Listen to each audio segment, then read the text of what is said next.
আকাশবাণী মৈত্রী।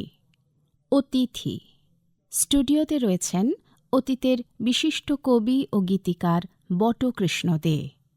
তাঁর সঙ্গে কথা বলেছেন ডক্টর মানস প্রতিম দাস।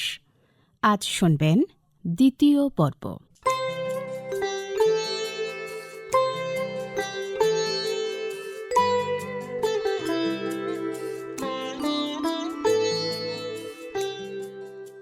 নমস্কার শ্রোতা বন্ধুরা, শুরু করছি আকাশবাণী মৈত্রীর নিয়মিত অনুষ্ঠান অতিথি। আজকেও আমাদের অতিথি বটকৃষ্ণ দে, একজন সফল কবি, গীতিকার, একজন আইএএস অর্থাৎ প্রশাসক, তিনি একজন সফল ছাত্র, এবং সবথেকে বড় কথা, আমরা যেটা বারবার বলতে চাইছি তার সঙ্গে কথা বলার প্রসঙ্গে, যে তিনি একজন চলমান ইতিহাস। 94-95 বছরের একজন তরুণ যেন আমাদের সামনে বসে আছেন। আমরা এই সুযোগ হাতছাড়া করতে চাই না, আর তাই জেনে নিতে চেষ্টা করছি যতটা পারি তার কাছ থেকে। কিন্তু আজকের অনুষ্ঠান শুরু করব তার লেখা কবিতা শুনে। কি শোনাবেন আমাদের? আমার কবিতার জীবন শুরু হয় সেই ছোটবেলায় স্কুলে থাকার সময়, কিন্তু আমি একটু অন্যভাবে বলি। আমি কবিতা লেখার আগে গান লেখা শুরু করেছিলাম। তো গান আর কবিতার পার্থক্য আমি তখন খুব বুঝতাম যে তা নয়। তখন ছিলাম বউবাজার অঞ্চলে, আর বউবাজার ক্রসিংয়ের কাছেই ছিল একটি সিনেমা হল, রূপম নাম। ওটা খুব বড় হাই ক্লাস সিনেমা নয়, এবং হাই ক্লাস ছবিও আনতো তা নয়, পুরনো ছবি বেশি আনতো। তো সেখানে আমি ছুটি পেলেই বউবাজার থেকেও হেঁটে গিয়ে 5.5 আনার টিকিট, সবচেয়ে লোয়েস্ট টিকিটটা, আমার তো তখন টাকা নেই, আমি তো ছাত্র, স্কুলের ছাত্র। মানে আমরা 90 পয়সা অব্দি জানি, আপনি আরো কোথায় যে যাচ্ছেন। হ্যাঁ, 5.5 আনা 21 পয়সা, মানে এখনকার পয়সা 21 পয়সা হয়তো হবে। তো টিফিনের টাকা দিয়ে টিকিট কেটে আমি সন্ধ্যাবেলা দেখতাম, আর লুকিয়ে লুকিয়ে দেখতাম, লুকিয়ে লুকিয়ে বাড়ি ফিরে আসতাম। সবাই ভাবতো হাঁটতে গেছে বা কিছু করতে গেছে, পড়াশুনো। তো যাই হোক, আমার প্রায় মনে হতো বাড়িতে এসে যে আচ্ছা, এই যে গানটা সিনেমাতে গাওয়া হলো, এই গানটা এমন করে গাইলো কেন, এমন করে লিখলই বা কেন? তখন আমি গীতিকার কে, সুরকার কে, অত সব আমার জ্ঞান হয়নি, কিন্তু একটা আবছা আবছা এটা ভাবছিলাম যে গান লেখাটা ভালো হয়নি। এটাকে এরকম করে বলে কেউ? প্রেম করতে হলে কি এরভাবে বলে? কিন্তু প্রেম কি, আমি তো নিজেও জানি না, কিন্তু আমার তবু মনে হতো শব্দবন্ধগুলো ঠিক ঠিক হচ্ছে না। আমি তখন নিজের মতো করে আমি একটা দুটো লাইন বা 3টে লাইন বা একটা স্ট্যাঞ্জা লিখে ফেলতাম। এই করে আমার গান লেখার হাতে খড়ি হলো। তো আমি এই গানের একটা স্ট্যাঞ্জা, দুটো স্ট্যাঞ্জা করে লিখতে লিখতে কবে যে গীতিকার হয়ে গেছে সেটা আমি নিজেই জানি না। তবে আমার এইটা মনে আছে যে আমি রূপম সিনেমাতে প্রবোধেশ বড়ুয়া এবং কাননবালার, সিনেমাটার নাম কি ছিল আমার এখন মনে পড়ছে না, যে যাই হোক, গান ছিল আমি বনফুল গো। সে প্রচণ্ড জনপ্রিয় হলো সেই গান, মানে সব সব জায়গায় গান, রেডিওতে। আমি থামিয়ে একটা কথা বলি, হ্যাঁ, বিস্ময় তো ধরে রাখতে পারছি না। আমি বনফুল গো, এটা আমরা ইতিহাস হিসাবে লিখি। হ্যাঁ, আমার সামনে বসে একজন বলছেন সেই প্রথম বেরোলো আমি বনফুল গো দেখতাম। আমি না ঠিক নিজেকে, আমি কোথায় 2026-এ আছি না কততে আছি নিজে ধরে রাখতে পারছি না। না, কিন্তু আমি তো সেই যুগের লোক যখন প্রমোদেশ বড়ুয়া আর যমুনা প্রচণ্ডভাবে প্রেম করে যাচ্ছে, এবং তখন কানন দেবীও হয়নি। কাননবালার সঙ্গে ওটার নাম বোঝাচ্ছিল শেষ উত্তর, ছবিটার নাম। তো আমি বনফুল গো গান শুনে আমার মনে হলো এই গানটাকে ইমপ্রুভ করা যাবে না। আরও কয়েকটা গান ছিল, সেখানে বোধহয় আমি আমার কারিগরি কিছু দেখাবার চেষ্টা করেছিলাম। তো এই করতে করতে করতে করতে আমি অঙ্কের খাতার পেছনে সাদা পাতা থাকতো, সেইখানে আমি লুকিয়ে লুকিয়ে, কারণ অঙ্কের খাতা আবার মাস্টারমশাই দেখবে স্কুলে, তো লিখতাম। এই লিখতে লিখতে লিখতে লিখতে অঙ্কের খাতা শেষ হয়ে গেল। তখন আবার অন্য খাতা ধরলাম, ইংরেজি খাতা, বাংলা খাতা, যাই হোক ধরলাম। তো এইভাবে সিনেমার দেখে দেখে বাড়িতে এসে এই গান লেখা শুরু। তখন আমরা বউবাজার থেকে আমাদের বাড়ি শিফট করে সাববাজারে চলে গেলাম। তো শ্যামবাজারে যাওয়ার পরে একটু আউট অফ সর্টস হয়ে গেলাম, সিনেমা দেখবো কোথায়। ওখানে তো উত্তরা আর বোধহয় শ্রী, এই দুটো পাশাপাশি শ্যামবাজারে ছিল, তো সেটা দেখতাম। তবে সেটা এতটা ইনফর্মাল বা কমফোর্টেবল ব্যাপার ছিল না, ওটা যেন টাকা দিয়ে টিকিট কেটে সিনেমা যাচ্ছে এরকম। এখানে যেমন যেন আমার দ্বিতীয় ঘর সেরকম ছিল। সেইখানে একদিন আলাপ হলো, ওই যে বললাম নচিকেতা ঘোষের বাড়িতে আমাকে নিয়ে গিয়েছিল, আলাপ হলো। নচিকেতা ঘোষ একদিন বলল, হে বট, উনি তো আমাকে আগেই বলেছি যে উনি আমাকে বট না বলে বট বলতেন, ওহে বট, আজকে তুমি কি করছো সন্ধ্যাবেলা? কিছুই না, কি করব, আমি আপনার কাছে তো এলাম। তো বলে ঠিক আছে চলো, বলে উনি গাড়িটা নিয়ে সে উত্তরা সিনেমায় এসে দুটো টিকিট কেটে আমরা ভেতরে চলে গেলাম। তো ওর সঙ্গে আমি প্রথম সেই সিনেমা দেখি, মানে ওর সঙ্গে আলাপের পরে এই প্রথম সিনেমায় উনি আমাকে নিয়ে গেলেন। এইভাবে আমাদের নচিকেতা ঘোষের সঙ্গেও ঘনিষ্ঠতা বাড়তে শুরু করলো। কিন্তু আমরা বোধহয় কবিতা থেকে সরে যাচ্ছি, যে কবিতা আমরা ও পৌঁছাতে চাই। গান আমি তো গান দিয়ে শুরু করেছিলাম। গান দিয়ে শুরু করুন, কিন্তু পৌঁছবেন তো কবিতাতে। আমি একটা গান প্রসঙ্গে বলে নিয়ে, বেশ। না বললে ইতিহাসটা একটু মানে গ্যাপ থেকে যাবে। সেটা হচ্ছে, আমি বিয়ে করে যেমন বলেছিলাম না, সিথি বলে একটা জায়গায় আমি ফ্ল্যাট ভাড়া করেছিলাম, যেখানে আমার সব চুরি হয়ে গেল। সেখানে আমার আলাপ হয়েছিল সুদিন দাশগুপ্ত বলে একজন সুরকারের সঙ্গে। পরে উনি তো প্রচণ্ড ফেমাস হয়ে গেলেন, ওর সঙ্গে আমার আলাপ হলো, কিন্তু সেইভাবে আমি ওর গান লিখবো সেই রকম কিছু হয়নি। চুরি হওয়ার পরে আমি স্মৃতি ছেড়ে চলে এলাম, ভুলেও গিয়েছিলাম সব। কিন্তু আমার জীবনের আরেকটা যোগাযোগের কথা বলছি, আমি নিজেকে অ্যাক্সিডেন্টাল লিরিসিস্ট বলতাম, তো এটাও এক ধরনের অ্যাক্সিডেন্ট যে আমার অনেক কবিতা তখন দেশে বেরোচ্ছে। তার মধ্যে একটা কবিতা তো আমি আগেই বললাম, পথ আর কত দূর। আরেকটা কবিতা ছিল কৃষ্ণচূড়া আগুন তুমি আগুন ঝরা বানে। তো এই বলে একটা কবিতা বেরিয়েছিল, 4টে স্ট্যাঞ্জা ছিল অর সামথিং লাইক দ্যাট। হঠাৎ একদিন আমি যাচ্ছিলাম রাস্তা দিয়ে, যেতে যেতে রেডিওতে বাজতে শুরু করলো যে কৃষ্ণচূড়া আগুন তুমি। আমি কৃষ্ণচূড়া আগুন তুমি, এই লাইন করতে খেলো, এটা তো আমি লিখেছিলাম একবার মনে হচ্ছে। তবে দেখি পুরো গানটাই হলো, 4টে স্ট্যাঞ্জাই একটু চেঞ্জ করে দু একটা জায়গায় দু একটা ওয়ার্ড চেঞ্জ করে গান হলো। আমি তখন কিউরিয়াস হয়ে কে গাইছে, কে ব্যাপারটা কি জানবার চেষ্টা করলাম, কিন্তু তক্ষণি কিছু ধরতে পারলাম না যে কী হলো। তারপরে তো আমি ওটা ছেড়ে দিলাম। এর মধ্যে আমি আবার কলকাতা ছেড়ে দিল্লি চলে গেলাম পরে। তো আমি ও ব্যাপারটা ভুলে গিয়েছিলাম। এইটা গানটা করেছিলেন গীতা দত্ত বম্বেতে, কিন্তু আমি তো গীতা দত্তকেও চিনি না।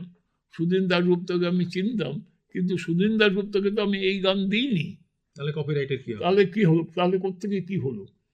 তারপরে বুঝলাম যে সুদিন দাশগুপ্ত নচিকেতা ঘোষের মতন, সেই পথ আর কত দূরের মতন, দেশের থেকে, দেশ পত্রিকার থেকে এই কৃষ্ণচূড়া আগুন তুমি কবিতাটা যেটা বেরিয়েছিল, প্রকাশিত হয়েছিল, সেটা নিয়ে উনি গান করে উনি গীতা দত্তকে দিয়ে করিয়েছেন। আমাদের এখানে না অনুষ্ঠান হয়, গানের অনুষ্ঠান, কম্পেয়ার্ড মিউজিক্যাল প্রোগ্রাম, সেখানে আমরা কবিতা থেকে গান এরকম থিম নিয়ে অনুষ্ঠান করি। আমার কেমন মনে হচ্ছে আমি সেই অনুষ্ঠানটাই করছি আজকে। না, আমার উদাহরণগুলো যেটা আমি এতক্ষণ শুনলাম, তুমি এই কথাটা বলে আমাকে আবার টেম্পট করলে। না টেম্পট করলে কবিতা থেকে সরা যাবে না, আরেকটা কবিতা আসছি তো, এবং যদি না তোমার সময়ের সীমা লঙ্ঘন করে যায়। ইতিহাস শুনছি, সময়ের কোনো সীমা নেই। কবিতার থেকে গানের প্রসঙ্গ যখন আনলে, তখন আমি দুটো আরও উদাহরণ দিয়ে বলবো। আরেকটি গান, সেটাও কবিতা দেশেই বেরিয়েছিল, এবং সেটা নচিকেতা ঘোষ সুর করেছিলেন। তার নাম ছিল সাঁওতালি মেয়ে দল ঝিলের জলে, পা ভিজিয়ে সার বেঁধে টিপে টিপে চলে, সোনালি রঙেতে তার ভুরু দুগল আঁকা, সামথিং, পুরো লাইনটা এখন মনে পড়ছে না, কিন্তু সনৎ কুমার সিংহ গাইলেন সাঁওতালি মেয়ে দল ঝিলের জলে নচিকেতার সুরে। সেটাও প্রচণ্ড আবার পপুলার হয়ে গেল তখন। নচিকেতা যাই করছেন সেটাই পপুলার হচ্ছে, তো ওটা করলেন, ওইটা কবিতার থেকে গান। তো এইরকম কবিতার থেকে গান আমার আরও একটা দুটো গান করেছে, যাই হোক সেটা আবার অনেক অনেক বড় বড় কাহিনী হয়ে যাবে, ওটা না হয় এখন ছেড়ে দিই, কবিতাতে আসি। কবিতা থেকে আমরা ডিভিয়েট করে গানে আবার চলে এসেছিলাম। আপনি একবার উল্লেখ করলে সেটা না শুনে আমরা থামতে পারবো না। হোক, সে কাহিনী হোক। না, সে তো বলছি আরও আমার এরকম গান একটা দুটো গান আছে যেটা কবিতার থেকেই নিয়েছিল, দেশে বা অন্যত্র যেখানে বেরিয়েছিল। যেমন আন্দামানের শুনশান সমুদ্রকূলে, তো এটা ছিল কোভিড পিরিয়ডের লেখা। কোভিড পিরিয়ড যখন হচ্ছে, তার উপরে কোভিডের উপরে আমাকে অনুপ ঘোষাল বলেছিলেন যে একটা গান লিখে দিন। তা আমি বললাম, যেহেতু কোভিডের উপরে কবিতা লিখেছি, তুমি সেটা দেখো সেটা তোমার চলে কিনা, আবার কোভিডের উপরে আবার লিখবো, এই সাবজেক্টটাই এত বেশি মোডস, কথাটাই এমন আর বারবার ওইটা নিয়ে লিখতে ইচ্ছে করে না। তখন ও বলল ঠিক আছে ওই গানটাই দেখি, ওই কবিতাটা দেখলো যে আন্দামানের শুনশান সমুদ্রকূলে দাঁড়িয়ে রয়েছে একা, আমি এক অভাগিনী বিরোহিনী মা। মানে কোভিডে ওর ছেলে মারা গেছে, ও ওখানে দাঁড়িয়ে আছে, ও তখন বিলাপ করছে। কিন্তু আপনি একটা বড় ঝাঁকুনি দিয়ে গেলেন।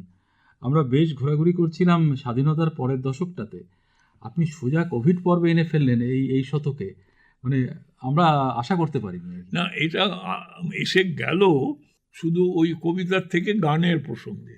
তো যাই হোক, এবার কবিতায় আসি। এবার কবিতায় আসে। আচ্ছা, মানে কবিতা সময় পাচ্ছিল না আর কি আমাদের আলোচনা। একবার গানের প্রসঙ্গে এলে কি আর কবিতা, কবিরা খুব রাগ করবে, খুব রাগ। কবিতা আমি পড়ি কেন, আমাকে চিরাচরিতভাবে সবাই কবি বলেই জানে, গীতিকার হিসেবে জানে মেইনলি কৃষ্ণচূড়া তুমি গানের গীতিকার হিসেবে প্রথমে। তো কবি হিসেবে যখন আমি লিখি, ছোটোবেলা থেকেই আমার কবিতা লেখার একটু শখ ছিল। তারপরে তো আমি বললাম যে প্রেসিডেন্সি কলেজের যখন দ্বিতীয় বর্ষ কি তৃতীয় বর্ষ ম্যাক্সিমাম, তখন আমি দেশের সঙ্গে আমার প্র্যাকটিক্যালি খুব হৃদ্যতা হয়ে যায়। সাগরময় ঘোষ উনি এডিটর ছিলেন, উনি অত্যন্ত ভালো মনের মানুষ ছিলেন এবং গুণের আদর করতেন। আমি গুণী সেটা বলছি না, কিন্তু উনি নতুনকে তার বয়স কত সেই সব না দেখে কবিতা ভালো হলেই উনি কবিতা ছাপতেন। ওকে তো আমি চিনতাম না, জানতাম না, আমি ওর অফিসে যাই উনি কোনোদিন, কয়েকটা কবিতা ওকে 3টে কি 4টে কবিতা পাঠিয়ে দিয়েছিলাম। তো পাঠিয়ে দেওয়ার পরে আমি ভুলে গেছি যে কবিতা আমি ওখানে পাঠিয়েছি। হঠাৎ একদিন মাস 6 কি 8 পরে, বছরখানেক ও ঘুরে গেছিল কিনা আমার মনে নেই সেই সময়টা, হঠাৎ কে একজন আমাকে বলল, এই দেখেছিস আজকে দেশ বেরিয়েছে সকালবেলা, বেরিয়ে যেত সকালবেলায়, তো তোর কবিতা বেরিয়েছে। আমার কবিতা বেরিয়েছে? আমি প্রায় ভুলে গিয়েছিলাম। তবে দেখি হ্যাঁ, এই কবিতাটা তো আমিই লিখেছিলাম। তো সেই কবিতা সাগরময় ঘোষ ওর পত্রিকার দেশের ছেপে আমাকে বাংলাদেশে বিখ্যাত করে দিলেন। তো তারপর থেকে আমি আর পেছনে তাকাইনি। উনি আমাকে প্রচুর কবিতা, এবং শেষে এমন হলো যে লোকে আমাকে খেপাতে শুরু করলো, কলেজে, কফি হাউসে সবাই বলতে হলো, ও এখন তো তুমি দেশের কবিতা। আমরা হ্যাঁ, দেশের কবিতা না আমাদের পশ্চিমবঙ্গের কবিতা, বলে ওই দুই হলো আর কি, তারপরে দেশ হবে, ভারত হবে। যাই হোক, সেটা তো কবিতা গেল। আমি ছাত্র জীবন থেকেই কবিতা লিখি। আমার ছাত্র জীবনের একটি কবিতা দিয়ে আমি আরম্ভ করতে চাই। শ্রোতা বন্ধুরা, আমরা কথা বলছি বটকৃষ্ণ দে'র সঙ্গে। যারা নামটা শুনেই বুঝতে পারেন তারা তো জানেনই তিনি কে। আমরা একটু শুধু যোগ করে দিচ্ছি মাঝে মাঝে, তিনি চলমান একজন ইতিহাস, তিনি গীতিকার, তিনি কবি, তিনি একজন প্রশাসক। আজকে অনেক কিছুর মধ্যে তার কবিতা শুনবো, এই প্রয়াসে আমরা শুরু থেকেই নিবদ্ধ আছি। এবার কিন্তু কবিতাটা শুনছি। যে কবিতাটা দিয়ে আমি এখন শুরু করতে চাই, সেই কবিতাটি আমার মনের মতো কবিতা ছিল ছাত্র জীবনে। কেন ছাত্র জীবনে আমি এই কবিতাটি লিখেছি, এবং এমন একজনের প্রতি যিনি হয়তোবা আমার মনে মনে আমাকে প্রত্যাখ্যান করেছিলেন। আবার প্রেম পর্ব চলে আসবে, ফলে আমরা কবিতা আগে ঢুকি। তো কবিতাটির নাম ছিল স্বাতী সেন। সত্যি কথা বলতে গেলে আমাদের সঙ্গে একজন সহপাঠিনী ছিলেন, তার নাম স্বাতী সেন নয়, স্বাতীও নয়, তার নাম ছিল লীনা। কিন্তু লীনা নামে লিখলে ধরা পড়ে যাব, এই জন্য আমি ওটা একটু চেঞ্জ করে বিলীনা বসু করে দিয়েছিলাম, মানে কায়দা করে। এবং আরও যেটা আমি কায়দা করে আরেকটা কবিতা লিখেছিলাম, কবিতার প্রসঙ্গে বলছি, সেটা আমার কলেজ ম্যাগাজিনে, প্রেসিডেন্সি কলেজের ম্যাগাজিনে, আমার এই ট্রিকি কবিতা কেউ বুঝতে পারেনি, শুধু আমি একবার বলে দিলাম আমার এক বন্ধুকে, সে গিয়ে চারদিকে বলে দিল, এই দেখো এইটা এইভাবে পড়তে হবে। সেটা হচ্ছে, বলেই ফেলি ট্রিকটা, না না, সবাই তো জানতে চায়, খুব স্বাভাবিক। সেটা হচ্ছে, যদি মেয়েটির নাম হয় লীনা বসু মজুমদার, তাহলে লীনার ল, লীনা ওটার ন, বসুর ব, শয়ের স, ইত্যাদি ইত্যাদি। ওর প্রথম অক্ষরগুলো, আমার কবিতার প্রথম অক্ষরগুলো, এই মিলিয়ে একটা আমি সনেট লিখেছিলাম। এবং সেটা কেউ জানতো না।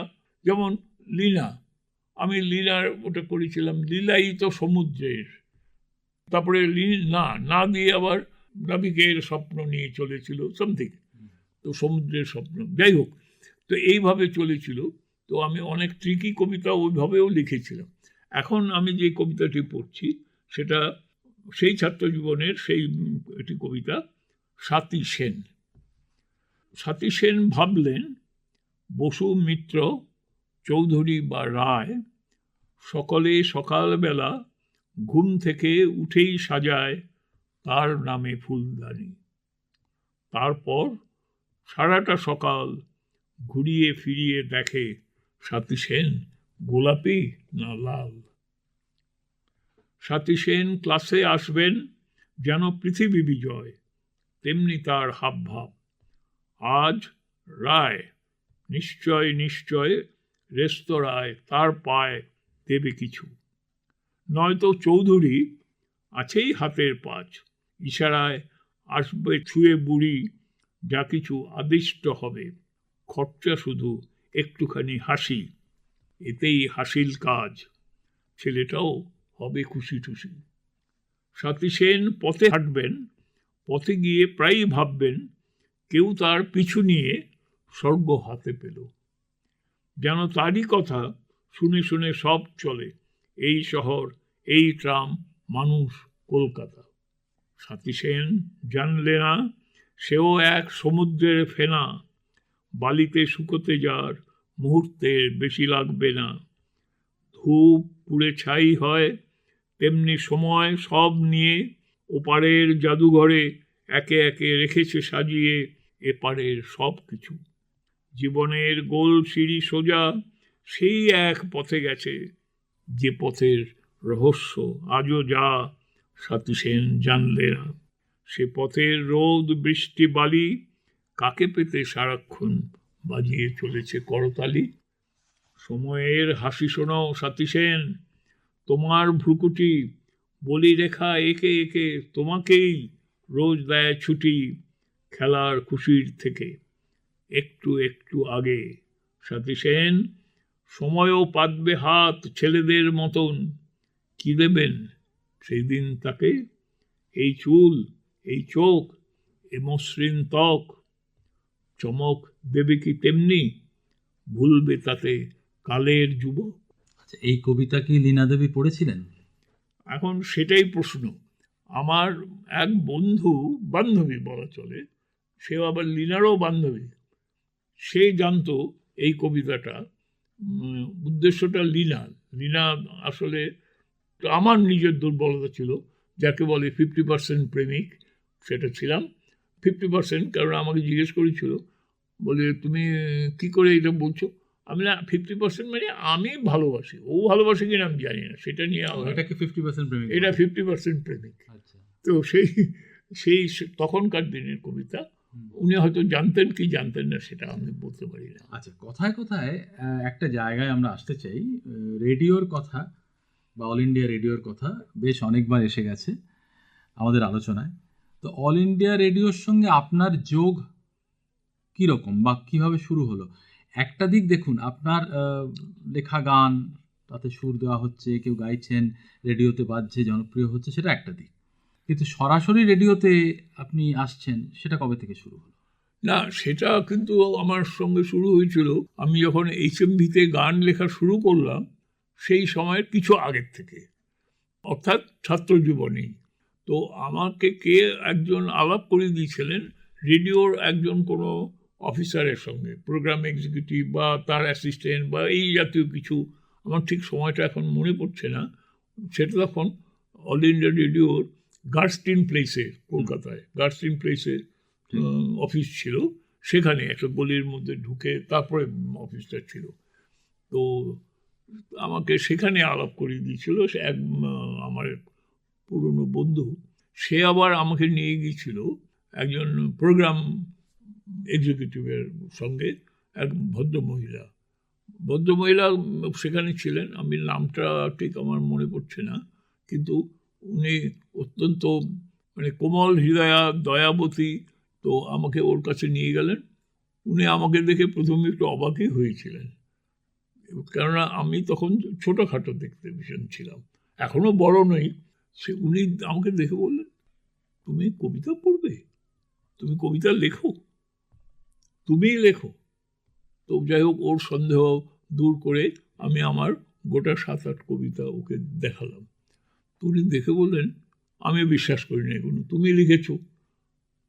আমি অন্যের লেখা তো আমি কি করে চুরি করে নিয়ে আসবো? তো যদি লিখে থাকো আমি বলবো তুমি প্রোগ্রাম পেয়ে গেছো। তো যাই হোক, উনি আমাকে বন্দোবস্ত করে দিয়েছিলেন, উনি আমাকে কবিতা পড়ারও সুযোগ করে দিলেন। এবং তারপরে শুধু কবিতা নয়, আমি অল ইন্ডিয়া রেডিওতে গার্স্টিন প্লেস থেকে প্রবন্ধ কিংবা গল্প, এই আমি ঠিক ভুলে গেছি, গদ্য, কবিতা নয়, গদ্যেরও উনি প্রোগ্রাম আমাকে করিয়ে দিয়েছিলেন, সেটাও আমি পড়েছিলাম। এই গল্পের প্রসঙ্গে বলছি, আমি গল্প পড়লাম, ছোট গল্প, আরেকজন পড়লেন, আধ ঘন্টা কি 1 ঘন্টার একটা প্রোগ্রাম ছিল, আমরা 3 জনে মিলে প্রোগ্রামটা করেছিলাম, এটা আমার মনে আছে, 3 প্রকারের গদ্য নিয়ে। এখন যেমন আমাদের শ্রবণী নামে অনুষ্ঠানটি সেভাবেই হয়। ও আচ্ছা আচ্ছা, হ্যাঁ, মানে সাহিত্য পত্রিকা হিসেবে যেটা সম্প্রচার হয়, তো সেরকমই কোনো একটা অনুষ্ঠানে আপনি হয়তো করেছিলাম। তো এখন তো আবার অত পুরনো অনেক জিনিস মনে নেই। এখানে একটা কথা জানার আছে যে আলাদা করে কলকাতা বেতার কেন্দ্রের জন্য আপনি কখনো গান লিখেছিলেন? না, কলকাতা বেতার কেন্দ্রের জন্য আমাকে কেন্দ্র থেকে চেয়েছিল এইরকম আমি গান লিখিনি কোনোদিন। তবে আমার লেখা কিছু গান যেগুলো আমি পাঠিয়েছিলাম অথবা আমার কোনো বন্ধু নিয়ে গিয়ে দিয়েছিল, এইরকম গান ওরা ওদের সুরকার দিয়ে সুর করিয়ে দিয়েছিল, সেগুলো আমার অজান্তে।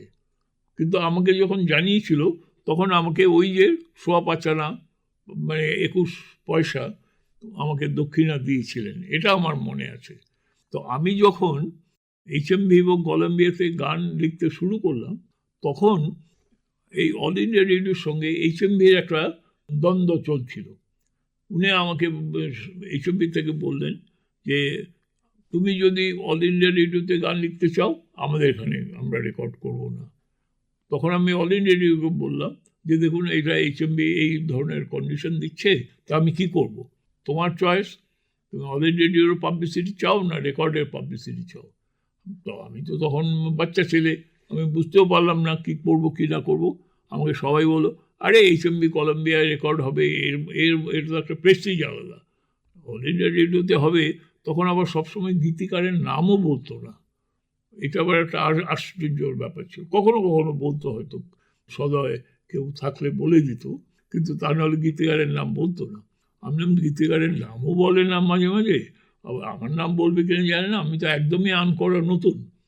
তারপরে 5.25 আনা দক্ষিণা, হোয়ারাজ HMV কলম্বিয়া 2 পিঠে যদি রেকর্ড হতো 25 টাকা।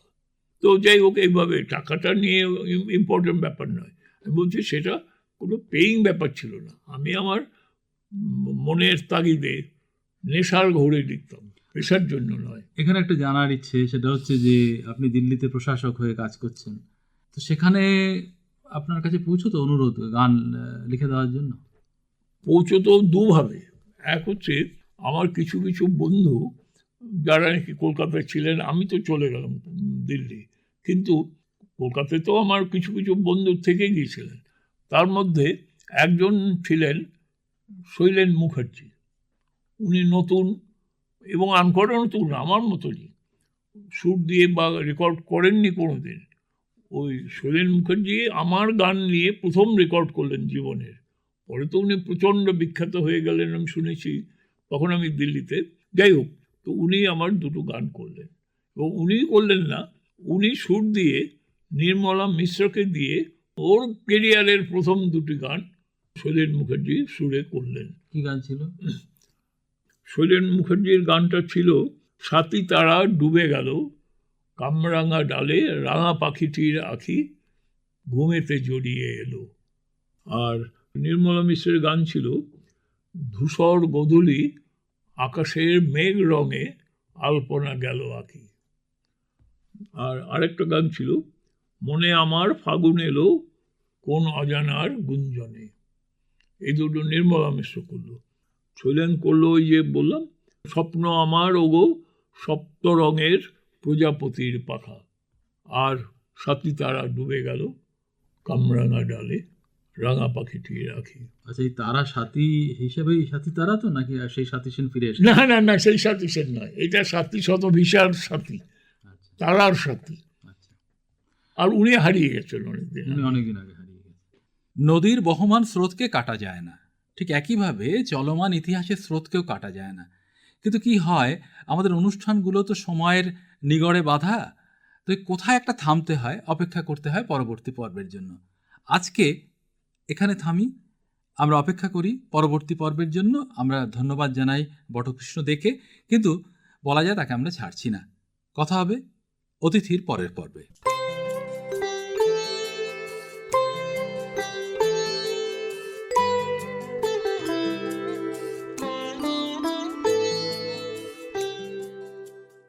অতিথি অনুষ্ঠানে শুনলেন অতীতের বিশিষ্ট কবি ও গীতিকার বটকৃষ্ণ দের সাক্ষাৎকার। সম্পাদনা প্রসেনজিৎ নন্দী। আলাপচারিতা ও প্রযোজনা ড. মানস প্রতিম দাস। আজ শুনলেন দ্বিতীয় পর্ব।